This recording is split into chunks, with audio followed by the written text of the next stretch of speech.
इसके बाद नेक्स्ट होता है IMAP, internet message access protocol.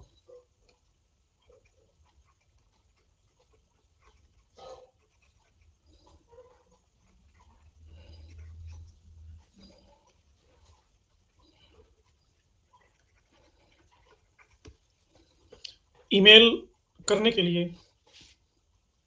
इस प्रोटोकॉल का यूज होता है।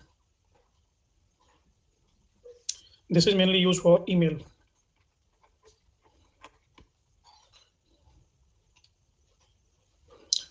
अगर इंटरनेट के माध्यम से हम पर्सनल डॉक्यूमेंट्स को भेज रहे हैं तो उसके लिए एक अलग प्रोटोकॉल है जिसको हम कहते हैं SSL, सिक्योर सॉकेट लेयर्स।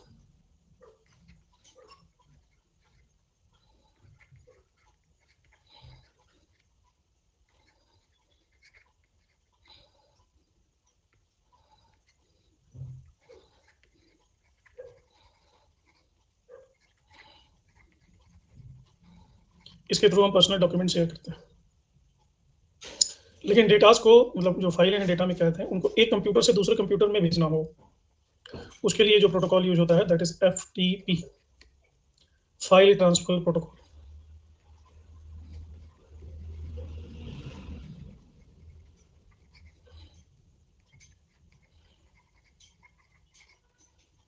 ये वेब पर नहीं, from one computer to another computer में भेजने के काम आता है।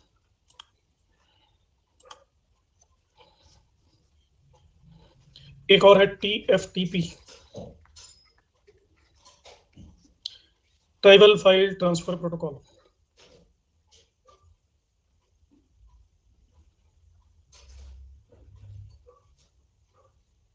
दो कंप्यूटर के बीच अगर फाइलों को ट्रांसफर करना हो तो उसके लिए FTP। दो नेटवर्क्स के बीच में फाइलों को ट्रांसफर करना हो उसके लिए TFTP। इसका फुल फॉर्म है ट्रिवियल फाइल ट्रांसफर प्रोटोकॉल, दो नेटवर्क्स के बीच।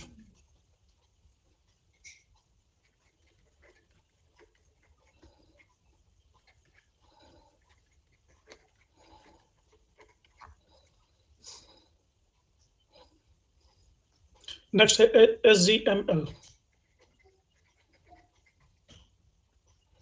Standardised general markup language.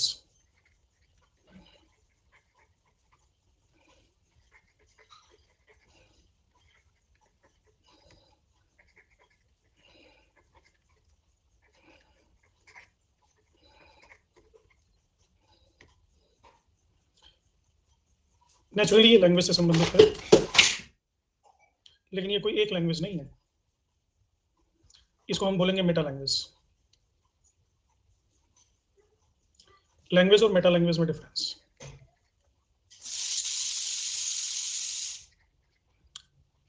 Computer से ही संबंधित है। ये एक पूरे के पूरे डॉक्यूमेंट को डायरेक्ट करता है और टैगिंग के लिए दिशा निर्देश देता है। SGML को डेवलप किया गया था बेसिकली 1986 में इंटरनेशनल ऑर्गेनाइजेशन फॉर स्टैंडर्ड्स के द्वारा, जिसको हम ISO के नाम से जानते हैं। ये कोई खास फॉर्मेट नहीं है, इसका सीधा संबंध है टैगिंग से। आप भी टैग करते होगे पिक्चर्स को। Standard general markup language, Facebook या इंस्टाग्राम में आप टैग करते हैं ना पिक्चर्स को।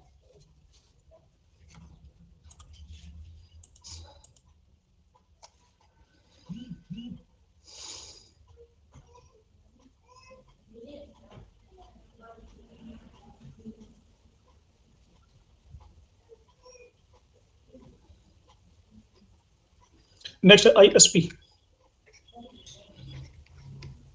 Internet service provider.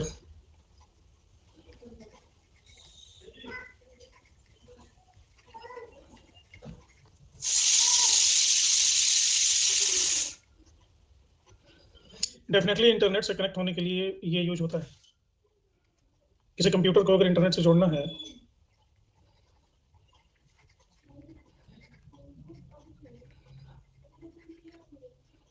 ISP। तो बहुत सारी कंपनियां हैं इंटरनेट देने के लिए, हर कंपनी का अलग अलग अपना ISP होता है। सारी कंपनियों को जो कंपनी डील करती है इंटरनेट के, उसे कहते हैं वर्ल्ड वाइड कंसोर्टियम, जो इंटरनेट के विभिन्न कंपनियों के बीच समन्वय स्थापित करती है और दिशा निर्देश तय करती है। World wide consortium.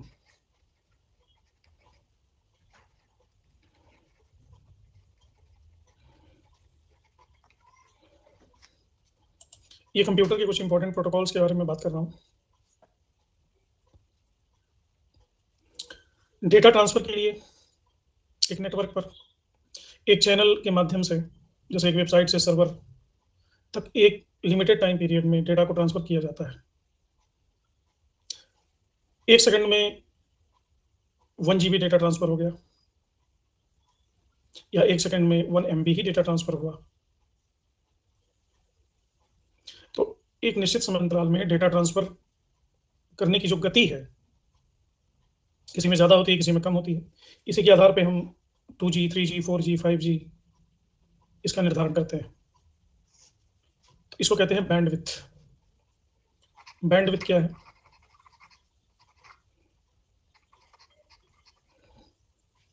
Computer network के कॉन्टेक्स्ट में बैंडविड्थ का मतलब है एक चैनल के थ्रू, लाइक वेबसाइट से सर्वर तक या सर्वर से वेबसाइट तक, प्रति सेकंड डेटा को ट्रांसफर करने की क्षमता। समझ गए बैंडविड्थ क्या होता है?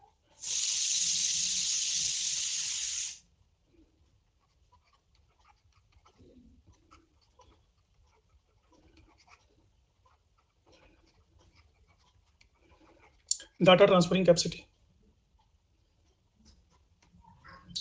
अब इंटरनेट से कंप्यूटर कनेक्ट होता है, उसके भी कई तरीके होते हैं, कई ऑप्शंस हैं।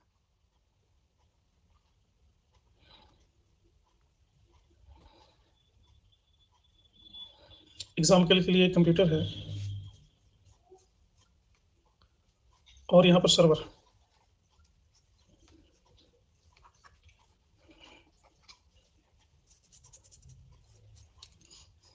तो कंप्यूटर से जोड़ने के लिए कभी कभी फोन लाइन के थ्रू इसको जोड़ा जाता है, सर्वर को कंप्यूटर से। यानी एक लाइन कंप्यूटर में जाता है, एक लाइन फोन में जाता है, फोन से फिर वही लाइन सर्वर में जाता है।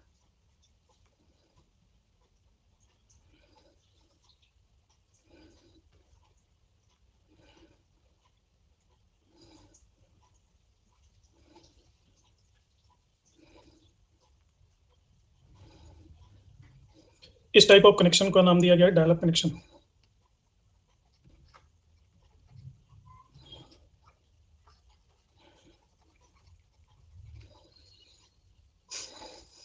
फोन के जो संकेत होते हैं एनालॉगस होते हैं, इसको डिजिटल संकेतों में बदला जाता है। डायल अप कनेक्शन में मॉडेम नहीं होता,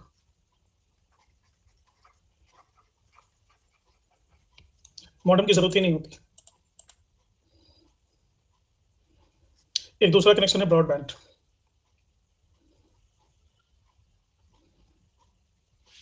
ब्रॉडबैंड कनेक्शन उसे कहते हैं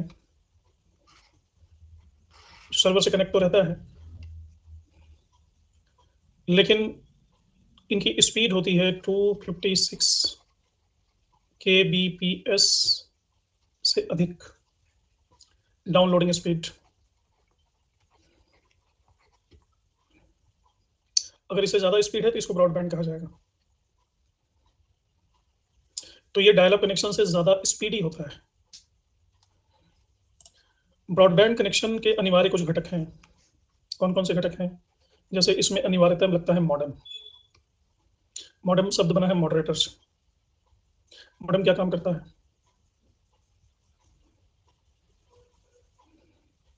ये सर्वर से प्राप्त जो भी संकेत हैं या जो भी डेटा है, उसको कंप्यूटर को समझने लायक सिग्नल्स में चेंज करना मॉडल्स का काम है। तो ब्रॉडबैंड कनेक्शन में पहला है मॉडेम।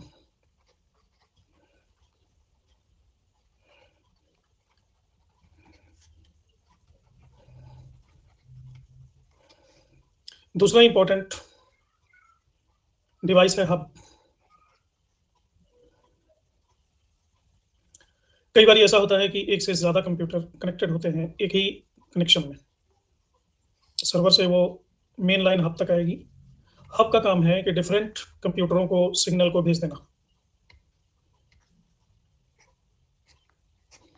एक तरह का जंक्शन होता है जो सिग्नल्स को डिफरेंट कंप्यूटरों के पास भेज देता है, या कह लो कि संकेतों को वितरित कर देता है अलग अलग कंप्यूटरों की आवश्यकता अनुसार। कई बार ऐसा होता है कि मान लो हजारों कंप्यूटर लगे हुए हैं, एक नेटवर्क से काम नहीं चल रहा है, दो नेटवर्क चाहिए। तो एक नेटवर्क हमने लगा लिया जियो का, ये वाला जियो का है, बहुत बड़ी कंपनी है। दूसरा सर्वर हमने लगा लिया एयरटेल का।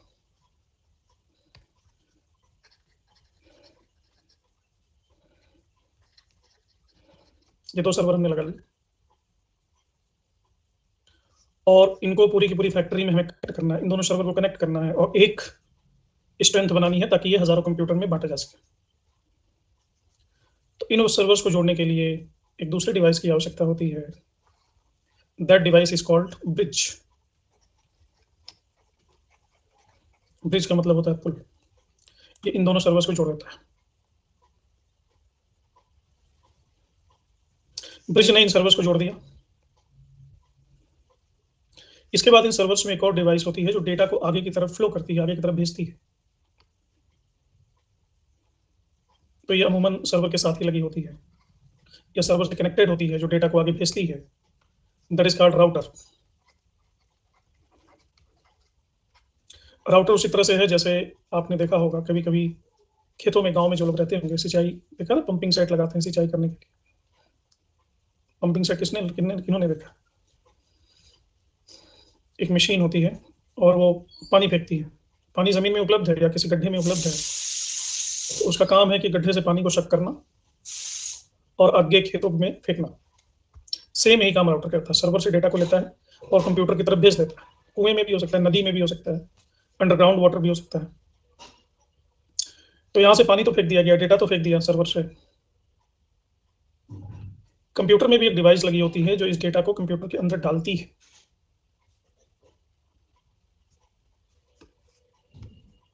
हर कंप्यूटर में एक डिवाइस लगी होती है जो इस डेटा को कंप्यूटर में डालती है, प्रवेश कराती है। That is called gateway. एक नोड होता है, दैट इज गेटवे।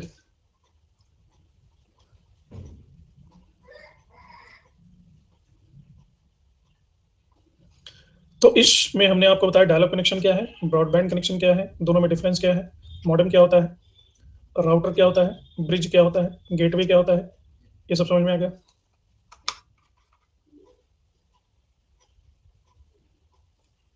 नोड का मतलब डिवाइस। कंप्यूटर में किसी डिवाइस की हम बात करेंगे जो डेटा को एक स्थान से दूसरे स्थान में फेंक रहा है या दूसरे स्थान पे कैच कर रहा है, that is called node. Node बोलने डिवाइस को बोलने का आईसीटी का टर्म है।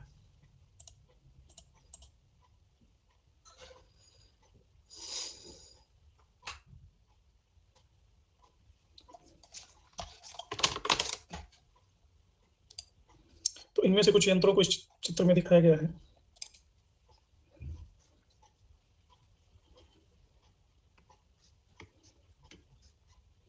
ये सर्वर है, सर्वर 1, सर्वर 2। ये कंप्यूटर है। ये हब मैंने अभी बताया ना, इन दोनों सर्वर को जोड़ रहा है। इसको भी जोड़ रहा है, इसको भी जोड़ रहा है। यहाँ पे राउटर है, ये भी वाईफाई राउटर है। ये कंप्यूटर है, ये लैपटॉप, टैबलेट, स्मार्टफोन, प्रिंटर, ये सब जुड़े हुए हैं इंटरनेट से।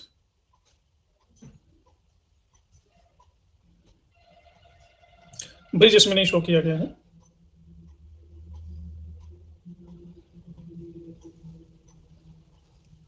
इन्हीं के बारे में विस्तार से मैं आपको बता रहा था।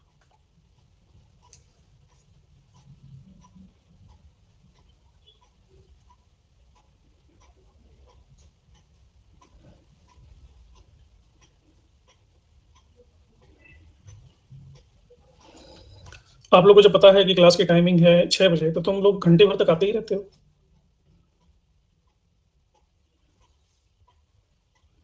6 बजे आ जाया करो, घंटे भर तक गुड इवनिंग का सिलसिला टूटता ही नहीं। चेक करने आते हो, बढ़िया पढ़ा रहे हैं तो ठहर जाएंगे, नहीं अच्छा पढ़ाएंगे तो चले जाएंगे। टेस्ट करने आते हो।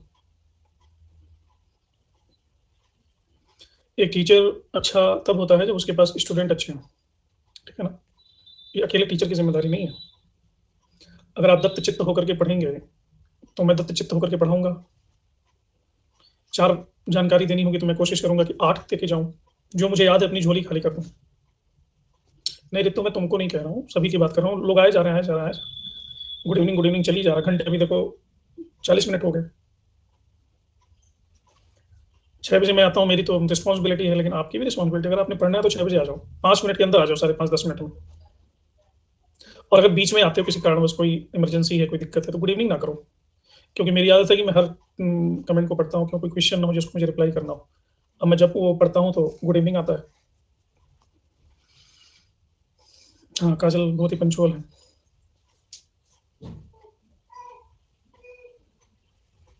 कुछ और चीजें हैं, मैंने जैसे किसी ने पूछा राउटर क्या है। राउटर है जो सर्वर से डेटा को कंप्यूटर की तरफ भेजता है। हाँ, सभी लोग, मित्र, संजय, गौरी, गोपी, सभी लोग। क्योंकि एक एजुकेटर के मनोदशा पर निगेटिव इम्पैक्ट पड़ता है कि लाइक थिएटर, जब मन किया तब आए, जब मन किया चले गए। How the educator will be responsible for this. कुछ और चीजें हैं कंप्यूटर के बारे में जो कि आपके लिए जानना बहुत जरूरी है। जैसे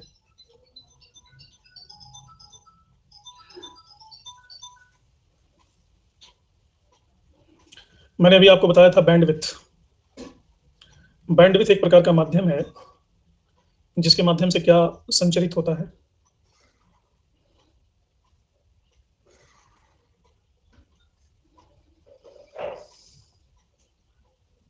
हाँ, अनमोल भी आती है, अनमोल तो कल से ही क्लास में। बैंडविथ एक प्रकार का माध्यम है जिसके माध्यम से डेटा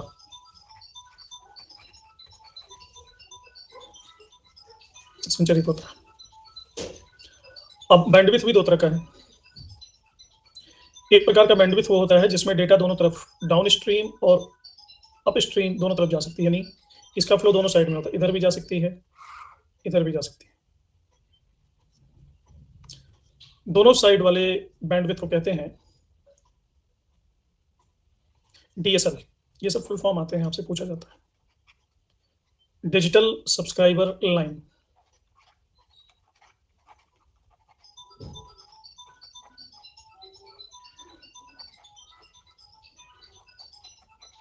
इनमें अपस्ट्रीम और डाउनस्ट्रीम दोनों दिशाओं में डेटा जा सकता है।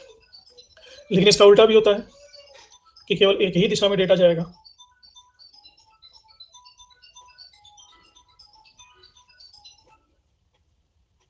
नहीं नहीं नहीं नहीं, गलत, गड़बड़ हो गया। डिजिटल सब्सक्राइबर लाइन में दोनों दिशाओं में डेटा जाएगा, लेकिन इसकी बैंडविथ दोनों दिशाओं में अलग अलग होगी। डिफरेंस है बैंडविथ में। बैंडविथ दोनों दिशाओं में अलग होगी।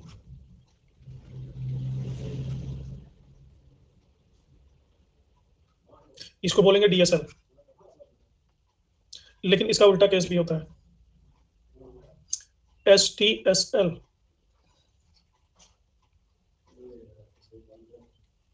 Symmetric digital subscriber line. इसमें दोनों दिशाओं में बैंडविथ एक ही होती है।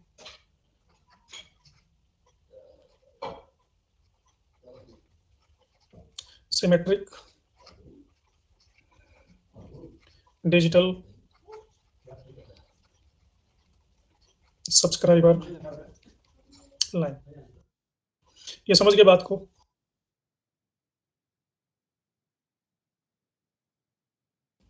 इसमें डेटा का प्रवाह हो रहा है। डेटा का प्रवाह अगर दोनों दिशाओं में अलग अलग स्पीड से होगा तो इसको बोलेंगे डीएसएल। लेकिन अगर दोनों दिशाओं में इनकी बैंडविथ यानी डेटा का प्रवाह एक ही जैसा होगा, इसको बोलेंगे SDSL, symmetric digital subscriber line. This is the difference between DSL and SDSL. एक और है ब्लूटूथ। ब्लूटूथ तो सभी जानते होंगे।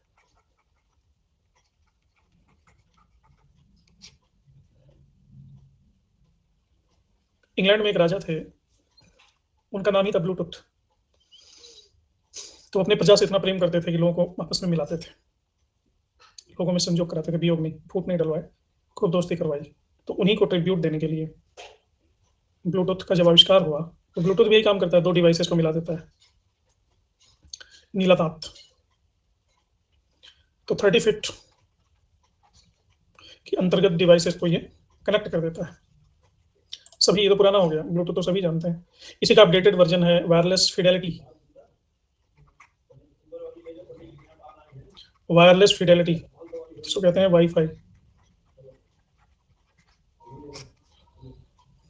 अब आप में से कौन बता सकता है कि वाईफाई का आविष्कार किसने किया था और कब हुआ था?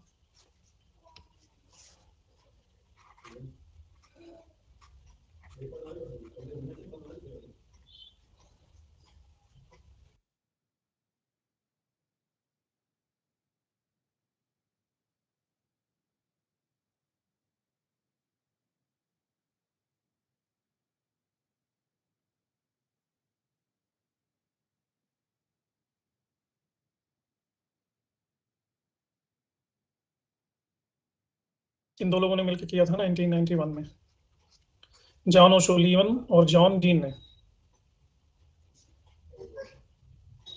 तो बेसिकली जिसको हमने पढ़ा लैन के नाम से ना, वायरलेस लोकल एरिया नेटवर्क, यही चीज आगे डेवलप होकर के बन गई वाईफाई।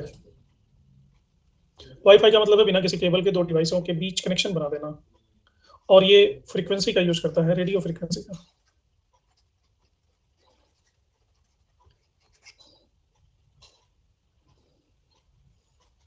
ये जिस टेक्नोलॉजी पे बेस्ड है उसको कहते हैं आई ई ई ई 802.11, ये इसका स्टैंडर्ड है।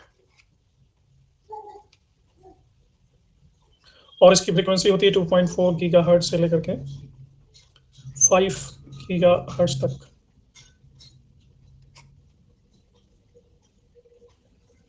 तो मान लीजिए जिस एरिया में ये वाईफाई काम करता है, ये पूरा इलाका है जिसके अंदर वाईफाई है, इस एरिया को क्या बोलेंगे? जो वाईफाई के प्रभाव क्षेत्र में रहता है।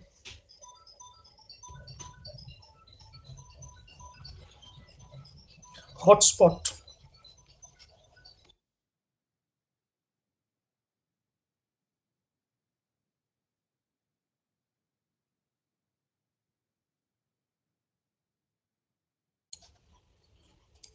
वाईफाई के बाद एक और टर्म बार बार यूज होता है, जीएसएम,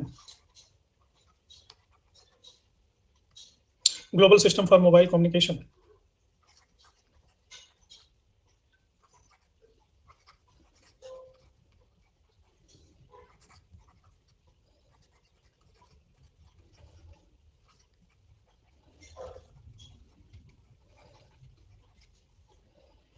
ये पूरी दुनिया में स्वीकार किया गया है, 214 देशों में खासकर।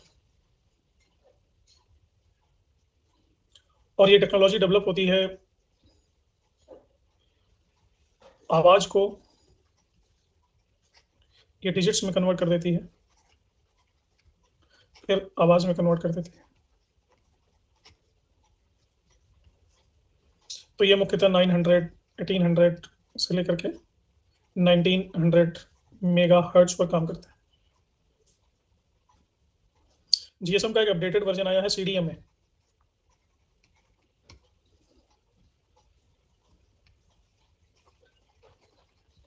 कोड डिवीजन मल्टीपल एक्सेस इसका फुल फॉर्म है।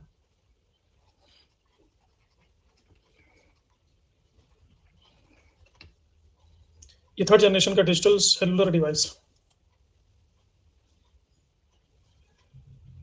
जीएसएम और सीडीएम में डिफरेंस इतना है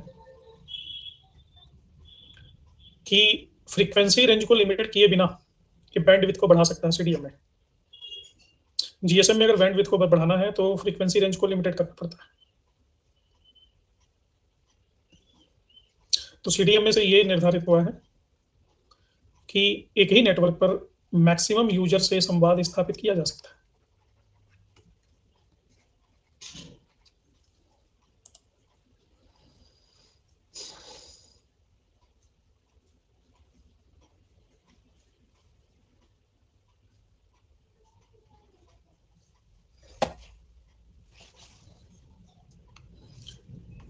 एक और टर्म है बड़ा इंपॉर्टेंट, क्लाउड कंप्यूटिंग।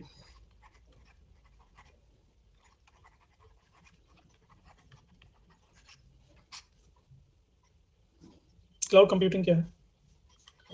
बहुत सारे सर्वर्स का ग्रुप जो कंप्यूटर के बहुत सारे एप्लीकेशन को एक साथ होस्ट करते हैं। उदाहरण के लिए हम गूगल को ले लेते हैं।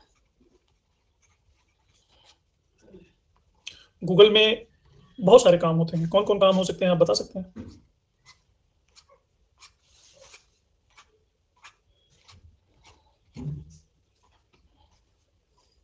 गूगल का जो मेजर काम है वो है सर्च, सर्च इंजन। गूगल से मेल भी हो सकता है। गूगल से माइक्रोसॉफ्ट वर्ड पे जो हम काम करते हैं, डॉक्यूमेंटेशन, वो भी काम होता है गूगल डॉक पे जाकर। गूगल फोटो भी कलेक्ट करता है।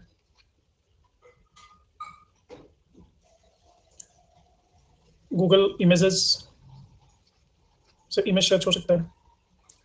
गूगल ड्राइव में हम स्टोर कर सकते हैं बहुत सारी चीज़ों को। गूगल ट्रांसलेट में हम डॉक्यूमेंट्स को या वॉइस को ट्रांसलेट कर सकते हैं। गूगल टाइपिंग में हम डिफरेंट लैंग्वेजेस में टाइप भी कर सकते हैं।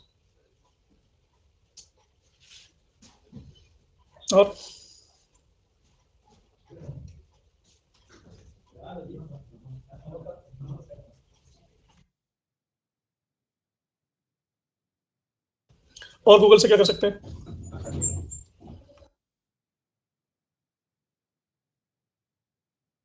गूगल से जीपीएस का भी यूज कर सकते हैं, map and directions, global positioning system. Google से आप पेमेंट भी कर सकते हो, गूगल पे। और भी ऐसे ढूंढोगे तो 20-50 और निकल आएंगे। तो बहुत सारे सर्वर गूगल के हैं जो अलग अलग एप्लीकेशन को होस्ट करते हैं। इसको कलेक्टिवली कहते हैं क्लाउड कंप्यूटिंग। तो इन सारी सुविधाएं देने के लिए गूगल ने एक इंटरफेस बनाया है, गूगल वन। यानी एक ही जगह पे सारा काम करिए। उसका सब्सक्रिप्शन लेना पड़ता है।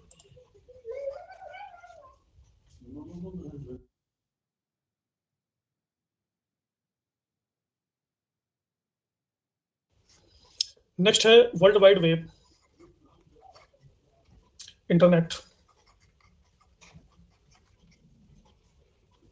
और हाइपरलिंक्स। इनकी जब हमने बात की तो कभी कभी तो ये भी लगता है कि ये तीनों एक ही चीज तो नहीं है। हालांकि ये तीनों एक दूसरे के ऊपर म्यूचुअल डिपेंडेंसी रखते हैं, एक दूसरे पर निर्भर। लेकिन इन तीनों में अंतर क्या है, ये जानना भी जरूरी है। सबसे पहले वर्ल्ड वाइड वेब क्या है? वर्ल्ड वाइड वेब इंटरनेट नहीं है। ये है जानकारी युक्त पेजों का एक विशाल संग्रह जो एक दूसरे से कनेक्टेड है। ये पेज साधारण पेज नहीं है, इसको कहते हैं वेब पेज। तो ये एबीसीडी या क ख ग घ या अली पे पे ते से में नहीं लिखा जाता है।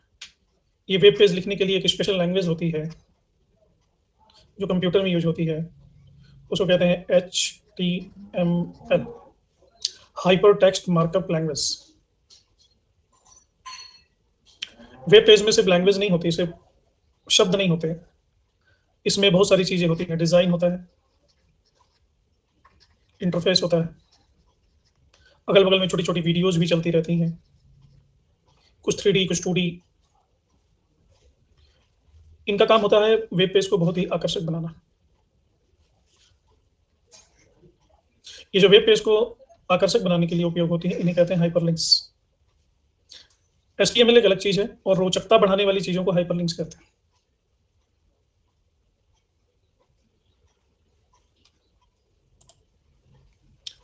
हाइपरलिंक, लिंक का मतलब यह कि किसी से कनेक्ट करना, चीजों को जोड़ना।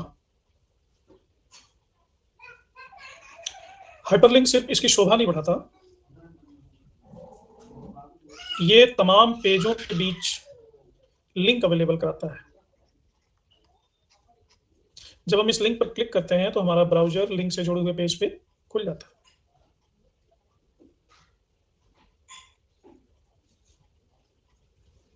तो www को हम क्या बोलेंगे? एक विशाल सूचनाओं का डेटाबेस, और हर सूचना एक दूसरे से जुड़ी हुई है। और HTML को क्या बोलेंगे? यह एक फॉर्मेटिंग की भाषा है, स्वरूपण की भाषा है, जो वेब पेज को परिभाषित करती है, डिफाइन करती है। यानी एक ही वेब पेज पर टेक्स्ट, ग्राफिक, ऑडियो, वीडियो, इन सबको व्यवस्थित करने में सहायता करती है HTML। इसीलिए इसको कहते हैं हाइपर टेक्स्ट मार्कअप लैंग्वेज। हाँ, अलग अलग फील्ड का। और इन चीजों में लिंक बना होता है हाइपर टेक्स्ट में, जिस पर क्लिक करके हम उससे रिलेटेड, जैसे आपने विकिपीडिया का भी देखा होगा, विकिपीडिया देखा है, उसमें बहुत सारे ऐसे वर्ड्स होते हैं जो ब्लू में होते हैं।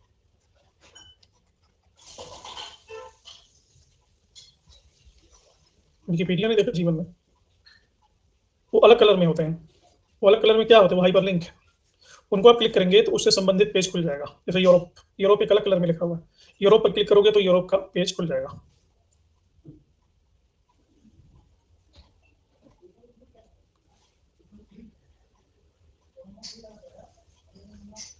सिर्फ विकिपीडिया में नहीं, किसी भी वेब पेज पे जाओ, उसमें कुछ डिफरेंट, कुछ जिंदा लाइनें होती हैं, जो जीवित लाइनें होती हैं। उसको देख के लगता है कि उसको अगर क्लिक किए तो वो खुलेगा, दूसरा पेज खुलेगा। कभी कभी गलती से वो क्लिक हो जाता है और कुछ और ही खुल जाता है, तो बड़ा इरिटेशन होता है कि हम कहाँ गए।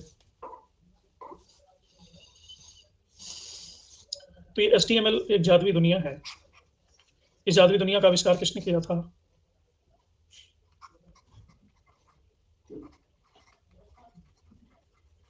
टिम बर्नर्स ली ने।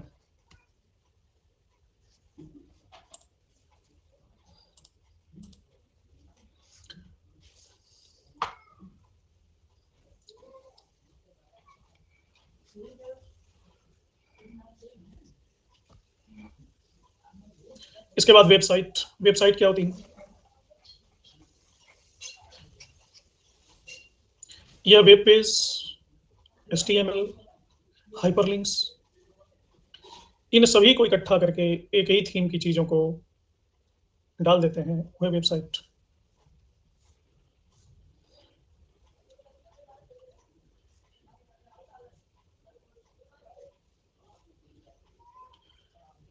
इसके बाद एक और शब्द आता है URL।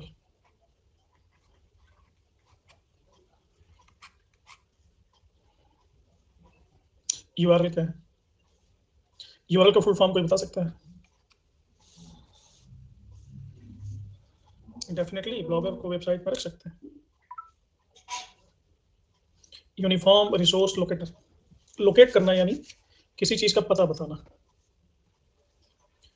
इंटरनेट पर किसी संसाधन का पता है URL। अनअकैडमी का पता कौन बताएगा? URL बताएगा।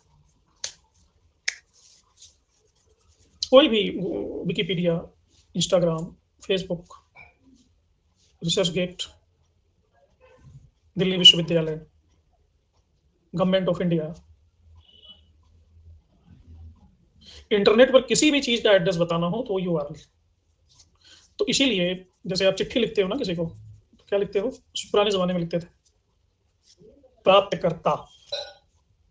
अंग्रेजी में हम लिखते हैं कि, अच्छा, और भी पहले अंग्रेजों के जमाने में जब नया नया पोस्ट ऑफिस शुरू हुआ था, तो लिखते थे पावती। पता नहीं किसी ने कभी पढ़ा या सुना है कि नहीं सुना, पावती। पावती यानी जिनको मिलेगा, जो पाएगा। बाद में पावती चेंज होकर के हो गया प्राप्तकर्ता।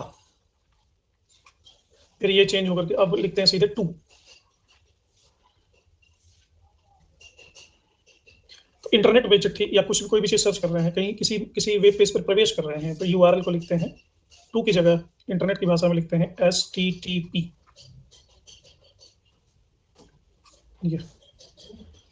ये डबल रहेगा, हाइफन, HTTP। अब वेबसाइट में बड़ा उपद्रव होता है कि सब पे लिखा हुआ है HTTP, और ये भी एक डर है कि बहुत सारे फ्रॉड भी हैं वेबसाइट में। तो एक मैं आपको बताता हूँ, जहां भी लॉक, ताला मारा हुआ HTTP आपको दिखाई दे, वो वेबसाइट ऑथेंटिक है। अनअकैडमी आप खोलोगे तो वहाँ पे आपको ताला दिखाई देगा आगे, और जहाँ पे ताला मारा हुआ नहीं है उस वेबसाइट को कभी नहीं खोलना है, नेवर। अगर खुल भी गया तुरंत बंद कर दो, क्योंकि इस चीज़ की पूरी संभावना है कि वो आपकी जानकारी को चुरा लेगा। कभी कभी अकाउंट से पैसे ही उड़ा लेगा, इंफॉर्मेशन ही चुरा लेगा। बात उसी तरह से है कि कहीं आप गए, रात में गाड़ी आपकी रुक गई और कोई घर देख रहे हैं, उसके दरवाजे पे कुछ पड़ा ही नहीं है, तो आप क्या घर में घुस जाओगे तुरंत? आपको डाउट होगा कि इतना बढ़िया घर है, घर में कोई रह नहीं रहा है, तो यहाँ लॉक क्यों नहीं लगा, घर में लॉक क्यों नहीं लगा, ताला क्यों नहीं लटका? इसी तरह से जिस HTTP के आगे आगे लॉक नहीं है उसको आपने नहीं चढ़ना, छूना ही नहीं, निश्चित वहां पे कोई गड़बड़। तो किसी में भी वेबसाइट में जब आप इंटर करते हो, किसी भी घर में जब आप घुसते हो, that is called drawing room. कोई भी आप गेस्ट बन के गए किसी घर में, तो सबसे पहले आप ड्राइंग रूम में बिठाते हो, सीधे बेडरूम में नहीं चले जाते। किसी भी वेबसाइट में आप इंटर करोगे तो फर्स्ट पेज आपको मिलेगा, that is home page. Home page में सारी जानकारी उसी होम पेज पे ही मिल जाएगी, वो पूरे के पूरे वेबसाइट का मैप। अब ये है कि जिस रास्ते से घर में घुस रहे हो, कोई एक गेट होगा ना, मेन गेट होगा जिससे आप घर में इंटर करते हैं।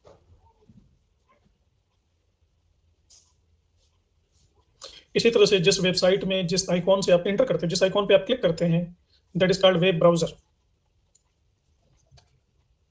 ये तो सभी जानते हैं, इसमें कोई खास बात तो है नहीं, ये आइकॉन्स हैं। हालांकि ये सर्च इंजन भी हैं।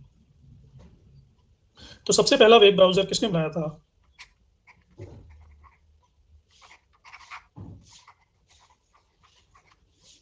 टिम बर्नर्स ली ने।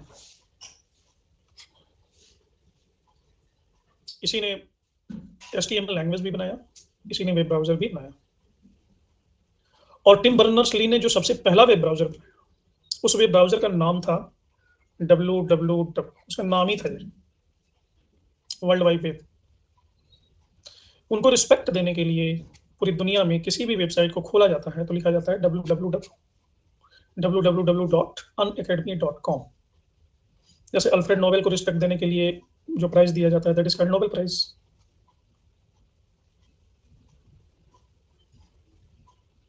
हमारे देश का नाम भारत है क्यों? भरत जो राजा हुए जिन्होंने पहली बार पॉलिटिकल यूनिफिकेशन किया, राजनीतिक एकीकरण किया भारत का, शुरुआत की उसकी एटलीस्ट, तो इसलिए हमारे देश का नाम पड़ गया भारत। 500, 1000, 2000 के नोट पे गांधी जी की फोटो है। इसी तरह से www is a connotation to pay your homage to Tim Berners-Lee। www नहीं डालोगे तो ऐसा नहीं कि वेब पेज नहीं खुलेगा, सीधे खुलेगा।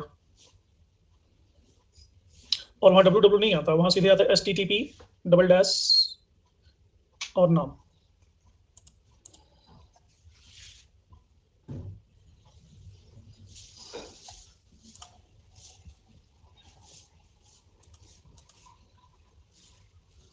तो यहां तक बात समझ में आ गई?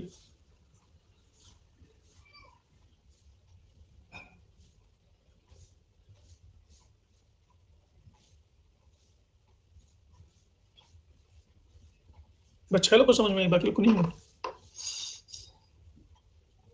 अब आपसे मैं एक प्रश्न पूछूंगा कि भारत का पहला वेब ब्राउजर कौन सा है?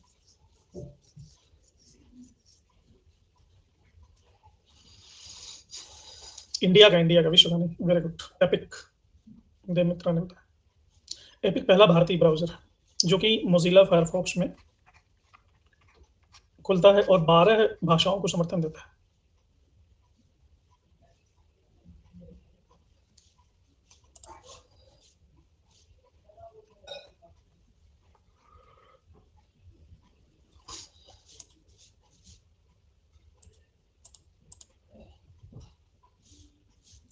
IP एड्रेस हमने कल पढ़ा था बड़ा डिटेल में। IP एड्रेस के बाद एक और चीज है डोमेन नेम, जो कि जानना जरूरी है।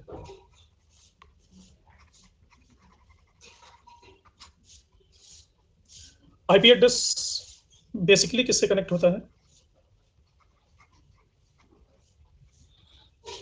IP एड्रेस बेसिकली कनेक्ट होता है कंप्यूटर से।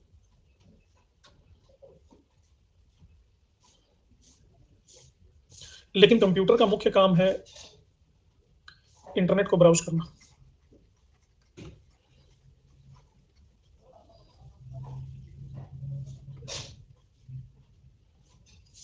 तो जिस तरह से कंप्यूटर का पता आईपी एड्रेस है, इसी तरह से इंटरनेट ब्राउजर में किसी वेबसाइट का पता है डोमेन नेम सर्वर।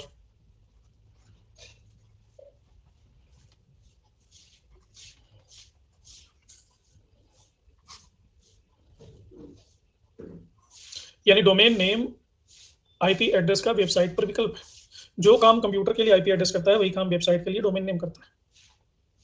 और एक डिवाइस है डोमेन नेम सर्वर, जिसकी हमने अभी थोड़ी देर पहले बात की। डोमेन नेम सर्वर क्या करता है? किसी भी वेबसाइट का डोमेन नेम आईपी एड्रेस में वो चेंज कर देता है, और इसी चेंज करने के कारण हम संबंधित वेबसाइट तक पहुंच जाते हैं।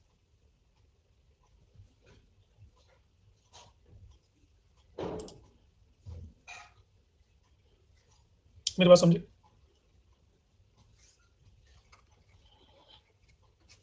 Domain name server domain name को आईपी एड्रेस में चेंज करता है। ऐसा क्यों करता है?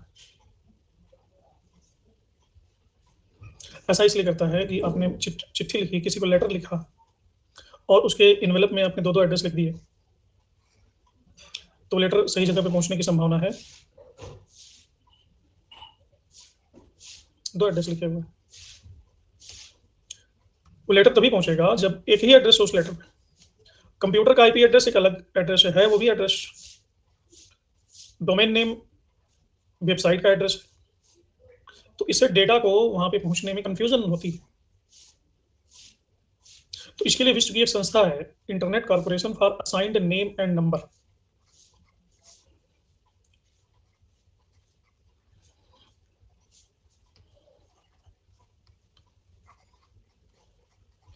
इकैन,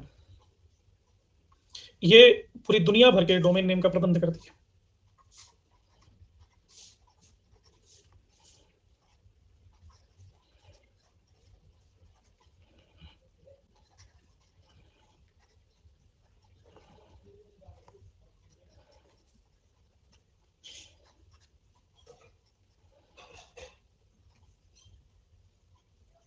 अब जब डेटा अप्रोच करता है, तो डोमेन नेम सर्वर नाम का एक डिवाइस है बीच में, वो डोमेन नेम को आईपी एड्रेस में कन्वर्ट कर देता है। वहां पे फिर एड्रेस एक ही है।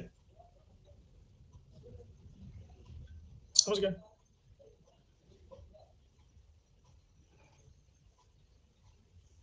आपने टीवी पे एडवर्टीजमेंट देखा होगा, GoDaddy.com, अपना खुद का वेबसाइट बनवाइए। BigRock.in, अपने बिजनेस को चमकाइए। ये चीजें आईकैन से डोमेन नेम को खरीदती हैं और उनका व्यापार करती हैं, उनको आगे बेचती हैं। आईकैन एक कॉमर्शियल संस्था नहीं है, ये एक नियामक रेगुलेटरी बॉडी है। तो डोमेन नेम में दो पार्ट होते हैं, इसको डॉट से अलग अलग किया जाता है, जैसे unacademy.com। ये जो वाला पार्ट है, ये इसकी प्रकृति को बताता है, इसके नेचर को बताता है कि किस तरह की ये संस्था है। संस्था का नेचर बताता है। जैसे कॉम यानी कॉमर्स, ये व्यापारिक संस्था है। अगर यहाँ पे .edu होगा तो ये कौन सी संस्था होगी? सबके नियम अलग अलग हैं। एजुकेशनल, .gov सरकारी, .mil लिखा होगा तो कौन सी संस्था होगी?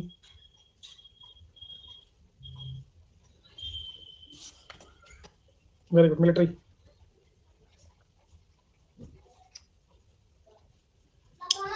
डॉट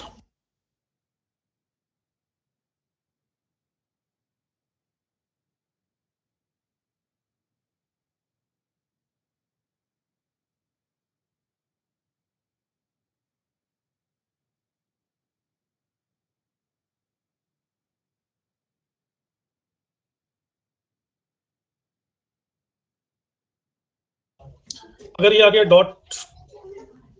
.co.in, .co कंपनी, अगर आ गया .org, ऑर्गेनाइजेशन, संगठन, तो ये अलग अलग इनके नेचर को बताती है कि किस, वो नेचर को क्यों बताती है, क्यों बताना पड़ता है, क्योंकि अलग अलग नेचर के इंस्टीट्यूशन के लिए अलग अलग प्रोटोकॉल्स हैं, अलग अलग। जैसे एजुकेशनल है तो इसके लिए टैक्स माफ होगा, सरकारी है इसके लिए अलग नियम होगा, कॉमर्स है इसके लिए टैक्स खूब लगेगा, मिलिट्री है इसको कॉन्फिडेंशियल रखा जाएगा, नेटवर्किंग के लिए अलग प्रोटोकॉल है, एक नॉर्मल कंपनी है इसके लिए अलग प्रोटोकॉल है, ऑर्गेनाइजेशन में भी अलग अलग प्रोटोकॉल्स हैं, एनजीओ होगा तो उसको टैक्स फ्री होगा, और भी कोई ऑर्गेनाइजेशन, तो इस तरह से हर एक सेगमेंट के लिए अलग अलग रूल्स एंड रेगुलेशंस हैं। ठीक है, इसलिए इनको अलग अलग नाम दिया जाता है। इसके साथ साथ जब कोई वेबसाइट तैयार करता है, मान लीजिए आपने एक कंपनी खोली, आपकी कंपनी का नाम है www, कोई भी नाम दे दो,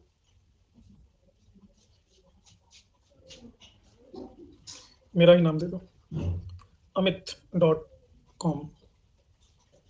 मैंने कंपनी खोली, ऑनलाइन कंपनी खोली, पूरा का पूरा इसको मैंने प्रोफेशनल से वेब पेज तैयार करवाया,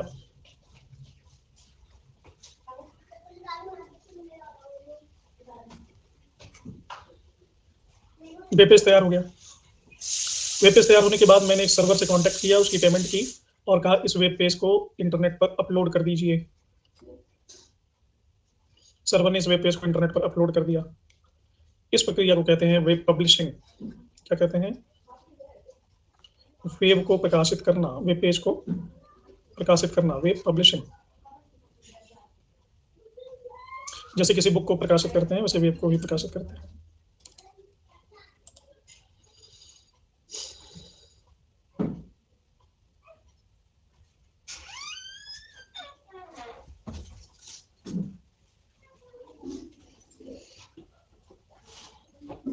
हो गया जी गुड़िया। इसके बाद वेबसाइट, वेब पेज को प्रकाशित करने के लिए वेबसाइट पर हमको रेंट पे लेना पड़ता है स्पेस। स्पेस को लेना पड़ता है रेंट पर, किराए पर। जैसे किराए का घर आप लेते हैं रहने के लिए, वैसे ही इस प्रक्रिया को कहते हैं वेब होस्टिंग। इंटरनेट पर किराए पर लेना अपना स्पेस।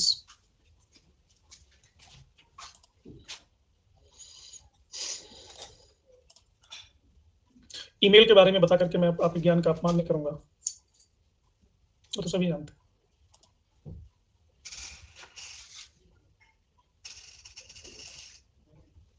ईमेल एड्रेस क्या होता है ये भी सभी जानते हैं। ईमेल स्ट्रक्चर कैसे बनता है ये भी सभी जानते हैं।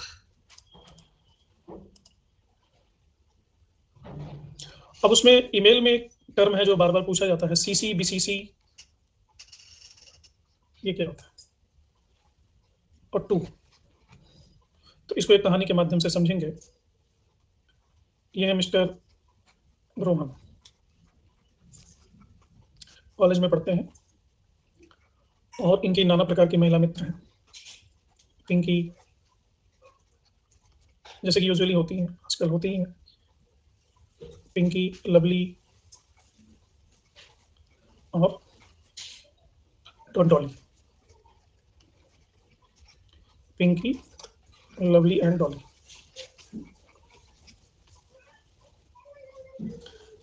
ये सारे एक ही क्लास में पढ़ते हैं। इनके दिन खुशियों में बीत रहे हैं। तो इनको एक दिन क्या होता है कि डॉली इनको बहुत अच्छी लगती है, तो इन्होंने सोचा कि वैलेंटाइन डे करीब आ रहा है, डॉली को प्रपोज कर देते हैं। लेकिन इनको एक बात का डर भी है कि अगर इसने इनकार कर दिया तो इनका दिल तो वैलेंटाइन डे के दिन ही टूट जाएगा। तो इन्होंने बैकअप रखा है, पिंकी को भी, लवली को भी। तो इन्होंने ये डिसाइड किया कि तीनों को ही करेंगे, तो एक जगह से ना होगी तो कहीं से तो हाँ होगी। ऐसा करना नहीं चाहिए, मैं उदाहरण दे रहा हूँ समझने के लिए। दिल दिया एक को, किसी भी नेक को दिल कोई प्रसाद नहीं जो बांटे हर एक को।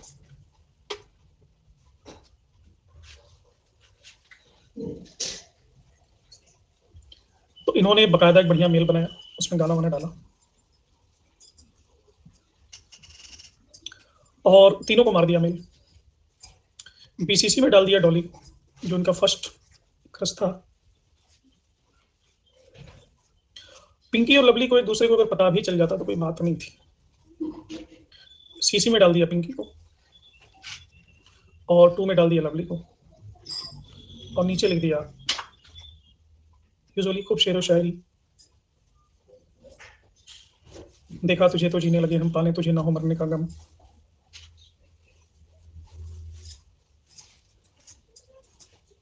तो ऐसा मेल जब इन तीनों को जाएगा तो डॉली को ये नहीं पता चलेगा कि ये लवली को भी भेजा गया है और पिंकी को भी भेजा गया है। सीसी का अर्थ होता है कार्बन कॉपी।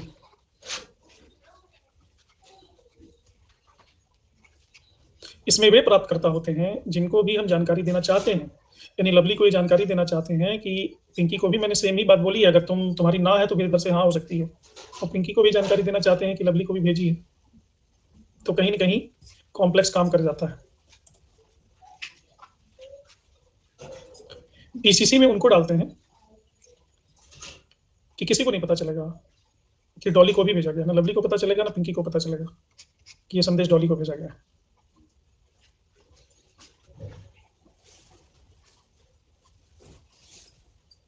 ये बात समझ में आई? तो डॉली ने ही पॉजिटिव रिस्पॉन्स दे दिया, तो 2 और सीसी की जरूरत ही नहीं रही। हाँ, तो डॉली को पता चलना भी चाहिए ना, बीसीसी को पता चलेगा तो बीसीसी को जो पता चलेगा ये इनके कॉम्प्लेक्स में वृद्धि ही करेगा। ये एक एग्जाम्पल है, इसको बहुत गंभीरता से लेने की जरूरत नहीं, ऐसा कभी होता नहीं है। उल्टा भी असर हो सकता है कि दूसरे दिन डॉली तलवार लेके पहुंच गई कॉलेज में और वध कर दिया रोहन का। बीसीसी का फुल फॉर्म है ब्लाइंड कार्बन कॉपी। सीसी का फुल फॉर्म है कार्बन कॉपी।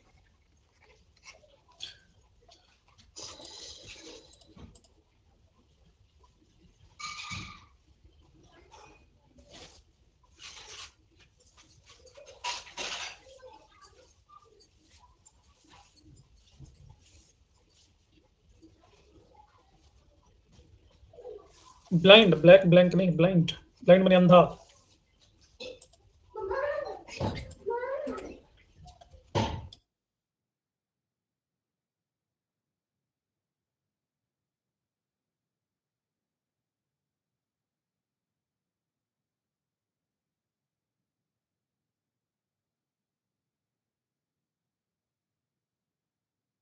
बीसीसी को तीनों का पता चलेगा,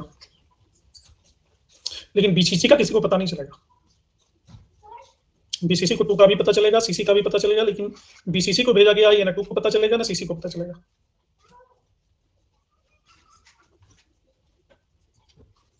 ईमेल के टर्मिनोलॉजी में एक और टर्म है स्पैमिंग।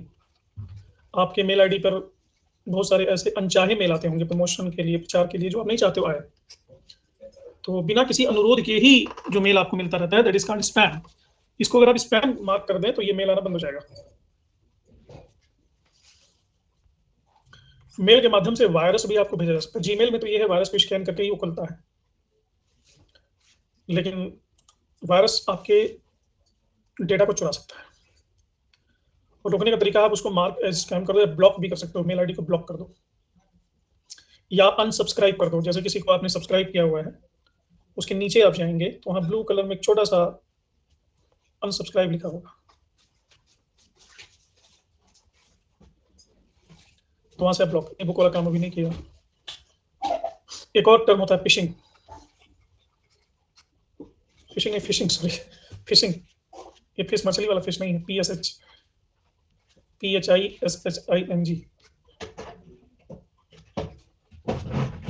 ये ऐसे मेल होते हैं जो आपके संवेदनशील डेटा को चुरा सकते हैं, चोरी करना इसका उद्देश्य होता है। इसमें हमेशा एक लिंक होता है, उस लिंक पर क्लिक करते ही आपके डेटा, पासवर्ड, नाम, क्रेडिट कार्ड का डिटेल, डेबिट कार्ड का डिटेल, ये सब चोरी हो जाएगा। एक टर्म होता है स्प्लैक।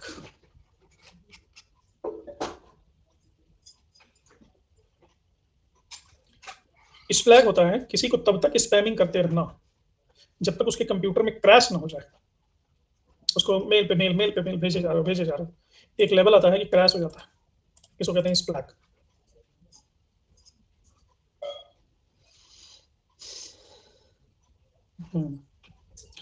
एक और टर्म है मेटा सर्च, मेटा सर्चिंग या मेटा सर्च इंजन। ये वो सर्च इंजन है जो दूसरे सर्च इंजन का यूज करके काम करते हैं। कोई सर्च इंजन है जो गूगल का यूज करके उनकी डेटा को आपको दिखाता है। बाकी Facebook, Twitter, micro blogging, Instagram, और कुछ बंद हो गया, ये सब, यूट्यूब, ये सब आप जानते ही हैं, इनको बताना क्या है। Flickr, Wikipedia, blog.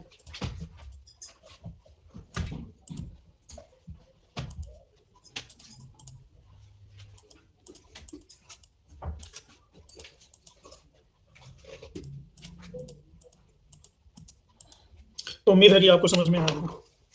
समय समाप्त होता है, नेक्स्ट मिलते हैं अगली क्लास में, हिस्ट्री क्लास में। तब तक के लिए सभी को बाय। मेटा सर्च होता है जो दूसरे सर्च इंजन का यूज करके अपना काम चलाता है। मेटा सर्च इंजन उसे कहते हैं।